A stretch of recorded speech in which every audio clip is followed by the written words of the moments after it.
All right, let's start off with our top story. The race for Fortis Healthcare is back to the starting line. The new Fortis board has invited fresh bids from all interested parties. Sajit Manga joins me to talk more on this corporate development. Sajit, where do we go from here? Now, this seems like we've taken 2 steps back. Is this hitting restart or reset on this particular deal? Well, it's a reset for the entire Fortis deal, because now what has happened is that the new board, which comprises of new independent directors, have basically laid out the entire framework of how the bidding is going to happen.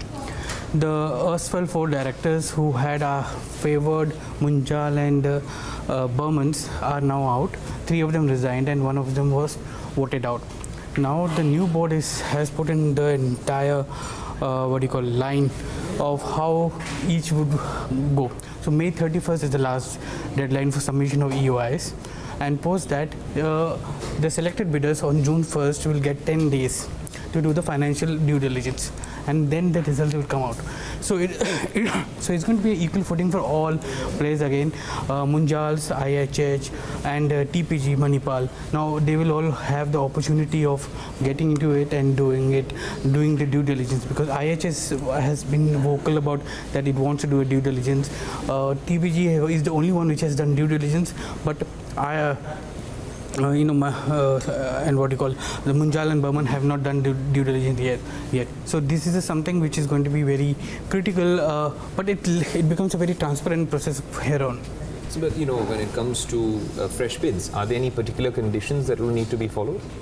Well, yeah. So, firstly, all the bids has to be unconditional. That's one, because there can't be any conditions. That's the board is very clear on that. The second thing is that they will have to come in with minimum of 1,500 crores immediate cash infusion, and then they have to give a plan of buyout of SRT, which is the trust which is based out of Singapore. It also goes on to say that they will have to give an exit option to the private equity players in that trust, and the final thing is they also have to give a plan of how they want to take the hospital ahead, and retention plan, if they have any, of the existing officials or chief officials and directors of Fortis. So this is something which they have to come in as a comprehensive plan, and then it would be put in front of the board, and the board will have to take a call before it gets to the regulators and the shareholders for approval. Okay, Sajid, now this is an interesting story, and I want you to stay with us, but we're also joined by Amit Tandon, founder and managing director of IIS. He joins us on the show. Mr. Tandon, thanks so much for speaking to us on Bloomberg Quint. Now, Sajid was outlining what the plan is all about, but I'd like to get your view on this development. What do you really make of this development?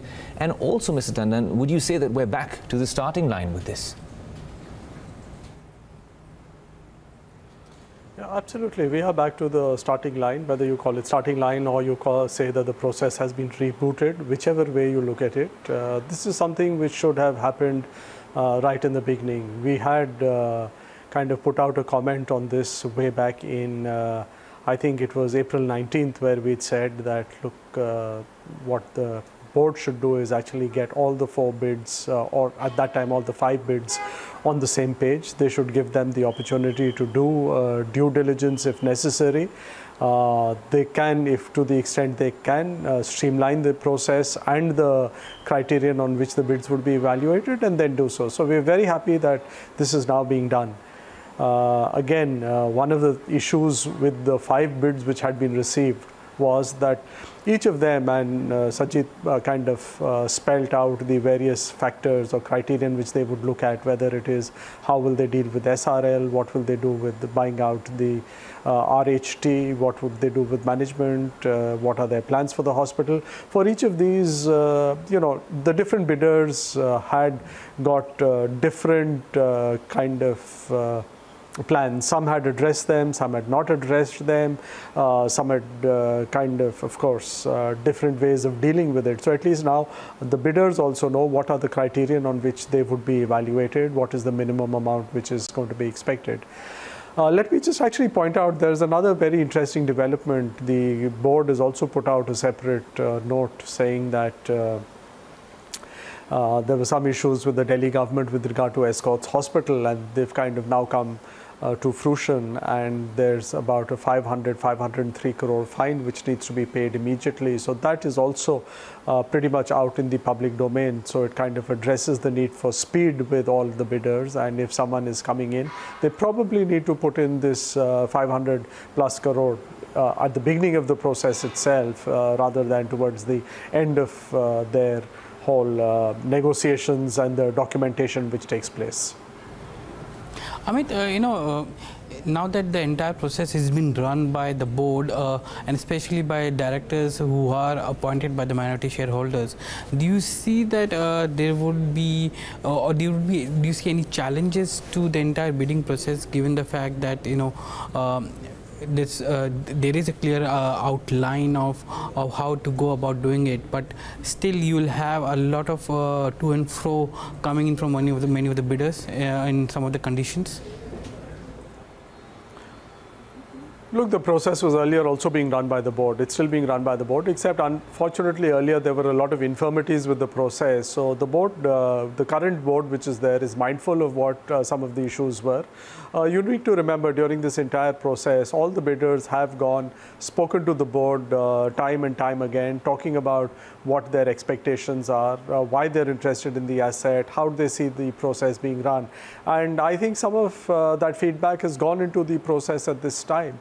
What is also good from the shareholder perspective is that the companies kind of come out with very specific timelines at this stage, as well as you pointed out, the 4-5 items which should be included in each of the bids in terms of how they're dealing with SRL, how are they dealing with the RHT, what are their immediate plans for injection of funds, what are they proposing to do with regard to management, and so on and so forth. So some of those are already there, and now it's something which investors would also know what to look out for, and how are the board going to be evaluating these bids, what are they looking out for, rather than saying that it's kind of going to be subject to a lot of whims and fancies of the board, rather than a very structured process. And do you think that, we have seen in the regarding the other question? Yeah, go ahead.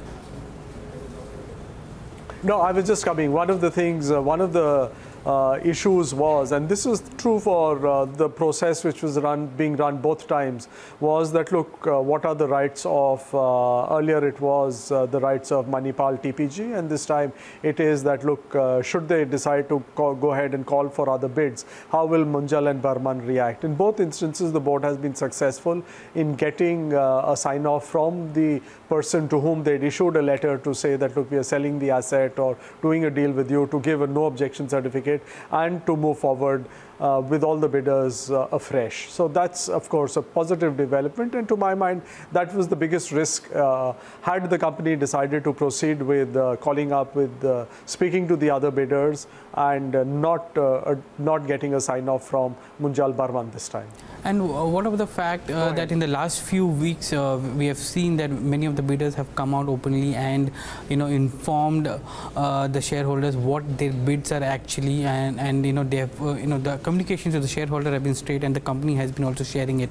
Should all the bids now be opened up and shared with the shareholders before the board decides?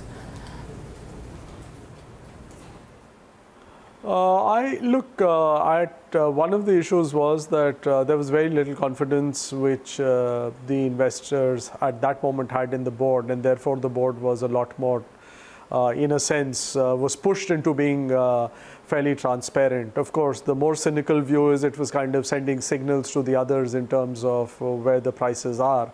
But my sense is that at this stage, we kind of leave it to the board. The board, in its wisdom, will decide what is in everyone's best interest, because you need to remember that this was a board which was overwhelmingly appointed by the shareholders to show that they have confidence in them, and therefore I think it's best at this stage to leave it to them in terms of whether they want to disclose, don't want to disclose, they want to, but what stage will they disclose, etc., is best left to the board.